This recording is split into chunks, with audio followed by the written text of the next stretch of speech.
Assalamualaikum warahmatullahi wabarakatuh. Perkenalkan, nama saya Muhammad Haikal Vegio Hadian dengan NPM 213040028. Kali ini saya akan mempresentasikan dampak penggunaan media sosial dan ponsel pada anak di bawah umur. Dan untuk memenuhi tugas ini untuk memenuhi tugas moral dan hukum di mata kuliah Sosioinformatika dan Profesionalisme. Kita mulai. Jadi dampak dari penggunaan media sosial dan ponsel pada anak di bawah umur ini berdasarkan data dari Common Sense Media di tahun 2023, di mana 53% anak-anak berusia 11 tahun sudah memiliki ponsel sendiri. Nah, ini tuh apakah berdampak gitu oleh anak-anak di bawah umur gitu pada aspek psikologis dan moral gitu, serta sebaiknya anak mendapatkan akses kapan sih anak tuh mendapatkan akses ke teknologi informasi itu? Nah, salah satu mohon maaf, salah satu contoh dari tadi kasusnya itu yang pertama kecanduan gadget itu yang berdampak pada kurangnya interaksi sosial dan penurunan prestasi akademik.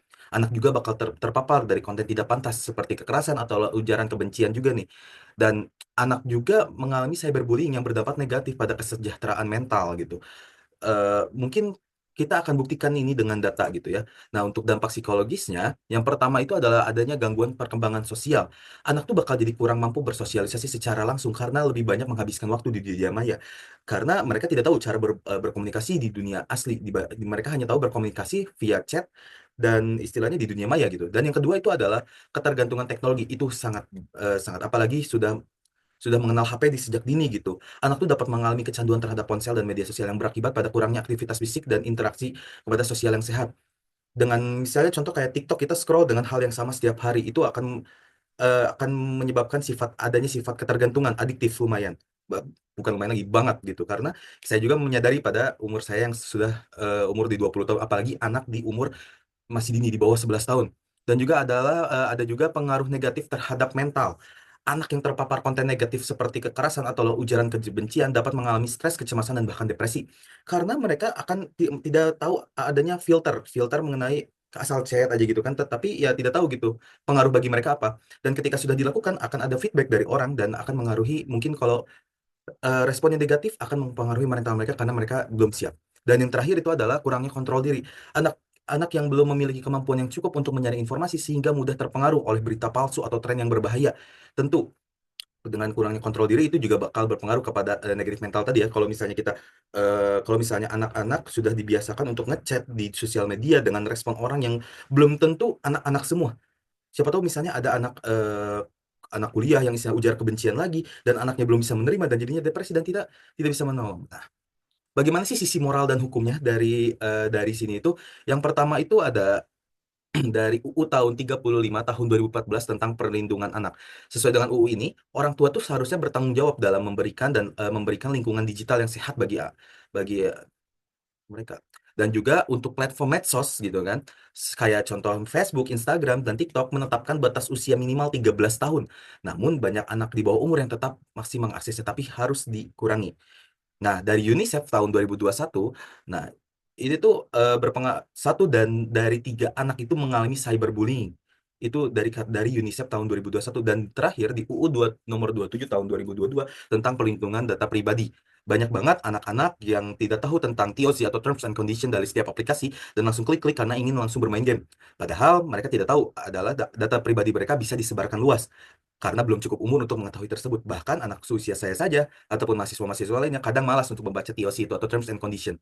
Nah, apalagi anak kecil.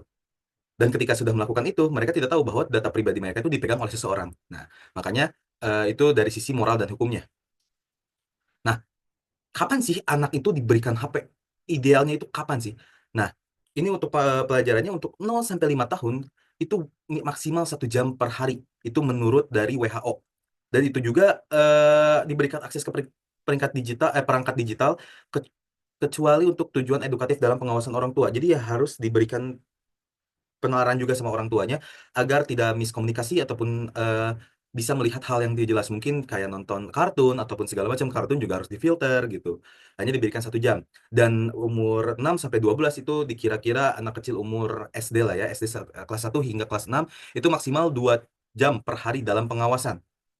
Anak udah harus boleh mengenal tentang teknologi gitu. Tapi ya mau dibatas, apakah itu 2 jam per hari dengan pengawasan yang ketat dari orang tuanya. Dari mulai kan kalau misalnya di HP ataupun di HP itu ada kalau dari Google itu ada fitur mengenai child child active gitu. Jadi istilahnya tidak bisa mengakses aplikasi-aplikasi yang orang tuanya punya gitu. Jadi hanya aplikasi-aplikasi yang hanya anaknya punya dan diberi batasan. Dan umur 13 dan 18 tahun mulai diberikan nih kebebasan lebih tapi tetap dalam pemantauan untuk mencegah penyalahgunaan. Dari mulai penalaran tentang bagaimana takutnya gitu menggunakan nonton-nonton tidak difilter, tetap orang tua juga di situ harus memfilter apa yang harus ditonton oleh anak dari umur 13 hingga 18 tahun, tapi tetap diberi kebebasan agar mereka eksploratif dan diberi penalaran tentang teknologi, penggunaan teknologi yang baik itu seperti apa. Nah, untuk kesimpulannya, jadi teknologi informasi itu telah membawa perubahan besar dalam kehidupan manusia, memungkinkan pertukaran informasi yang cepat dan mudah. Namun, disrupsi yang terjadi juga menuntut adaptasi terutama dalam aspek moral dan hukum.